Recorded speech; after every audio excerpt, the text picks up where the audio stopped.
In case you didn't know, China is big, very big. It has a very long history and its people built one of the most influential civilizations ever created. But if you're not a culture or history enthusiast, chances are there's not a lot you know about this gigantic country, aside from some general knowledge and widespread stereotypes. If you decide to change that, well, now you have a problem. With so much information at hand, where do you even begin? Perhaps the best way to start your journey into China is to dissect each province to see how the nation functions in its modern state. So, let's leave the chit-chat aside and talk about one of the cradles of Chinese civilization, the province of Gansu. Hello and welcome to 7 Facts. Gansu is a northwestern province of China, as big as Sweden, but by Chinese standards not very populated. Only 25 million people live in Gansu, which for the world's most populated country is really not a lot. I mean, you could fit almost everyone from here into Shanghai. It is an ancient land where a lot of history happened, despite the fact that it's not exactly the most hospitable area in the world. There are certainly lush green regions in Gansu, but most of the south is very mountainous and most of the north is flat, with parts of the Gobi, Badain-Jaran and Tengger deserts lying here. Economy-wise, this is still a poor region of China. In fact, it's one of the poorest, with vast differences between rural and urban populations. And since almost 3/4 of the people of Gansu live in villages, you can understand just how far behind the province is economically. And yet, Gansu is a charming place, rich in history, that still contains the essence of Chinese culture. So let's have a look at that history. Gansu's ancient past spreads far and wide into the Stone Age and actually far beyond that. Evidence suggests that humans had occupied its region for at least 60,000 years. The first sequence of Neolithic cultures began with the Dunhuang some 8,000 years ago, and early on one of the bases of East Asian agriculture sprawled from these lands. Fast forward to more recent times and we discover that the famous Qin state has its origins in Gansu. The Qin state was the one that managed to unite the 7 states of China in 221 BC, with its leader Qin Shi Huang being the first emperor of a unified Chinese empire. Yes, the dynasty that gave China its name started out in the Valley of Qin around the southeastern corner of the province, which means that Gansu is a pretty important cradle of the Chinese civilization. In its imperial era, Gansu kept its importance since it held the Hexi Corridor, a narrow stretch of traversable and relatively arable plain flanked between the much more elevated and inhospitable terrains of the Mongolian and Tibetan plateaus. This was China's most important trade route in the north, as it linked it to the western regions and Central Asia. So the Great Wall of China was extended into this region by the Han Dynasty to protect it. And the famous Silk Road also ran through this province, thus making Gansu not just an economic vein of China but also a cultural transmission path. Buddhist temples, grottos and murals can still be found on the path of that once mighty route. Islam also gained a foothold here, and several times in history Gansu was the scene of Muslim rebellions and civil wars, the last one ending in 1958. Nowadays, Gansu lost much of its economic importance and is really struggling to lift itself out of poverty. Its harsh landscape and unfavorable geographic location mean that it's a lot harder to turn Gansu into a Chinese economic miracle. Lanzhou is the capital city and administrative center of the Gansu province. It houses 4.3 million people, which doesn't make it particularly large in China.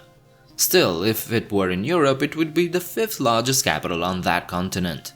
Lanzhou used to be a major stop on the Northern Silk Road and today is an important node for China's new Eurasian land bridge, a sort of modern version of the Silk Road. And although you've never heard of it, Lanzhou is among the top 100 major cities in the world by scientific research output, since it houses several research institutes and some of China's prestigious universities.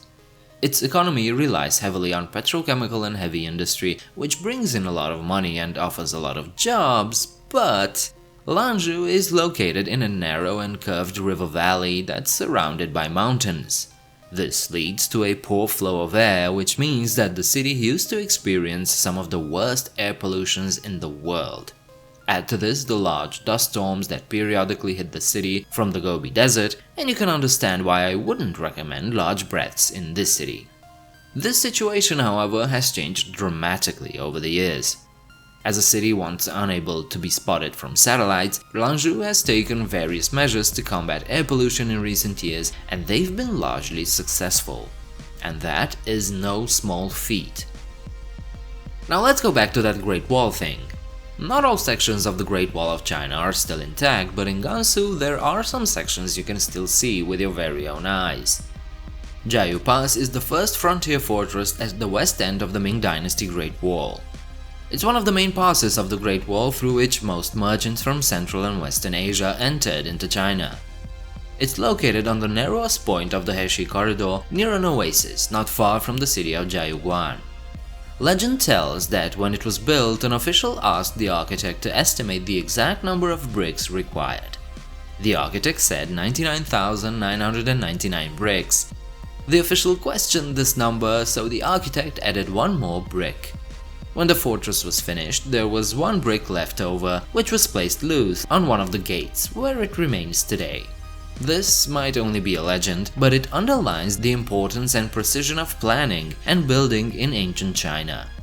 Another tale that is definitely true is that Jiayu was once known as the Gate of the Demons or the Gate of Sighs. Why?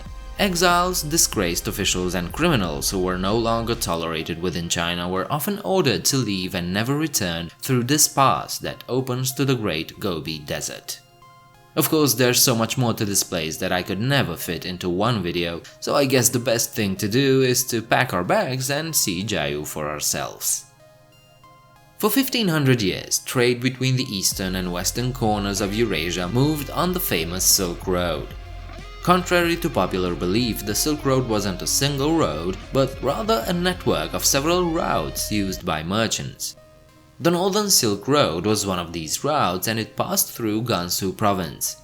It started from Chang'an, an ancient capital of China, and moved through this province, connecting China to Parthia, Bactria, Persia, Constantinople, and Rome. To be a merchant on the Silk Road meant that you were made of tough stuff.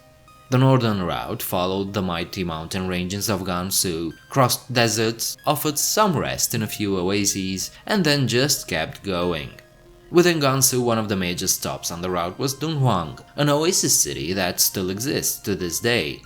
It is of course a tourist destination, and aside from its many markets and souvenir shops, you can still find plenty of traces from those bygone eras. The Silk Road that ran through Gansu left behind other traces too. The enduring art of long-forgotten artists of those times still enchants us with their beauty. Such is the case at the Bingling Temple, a series of grottos filled to the brim with Buddhist sculptures carved into natural caves. They were created over a period of 1,000 years, and many have been lost to time, but still the 183 caves house 694 statues and 82 sculptures, not counting the murals that also survived. Even more impressive are the Mogao Caves, also known as the 1,000 Buddha Grottos.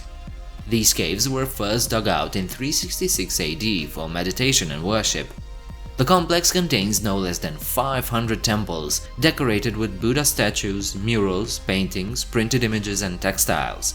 Not to mention that over 50,000 ancient manuscripts were found here, one of the greatest treasure troves of ancient documents ever found.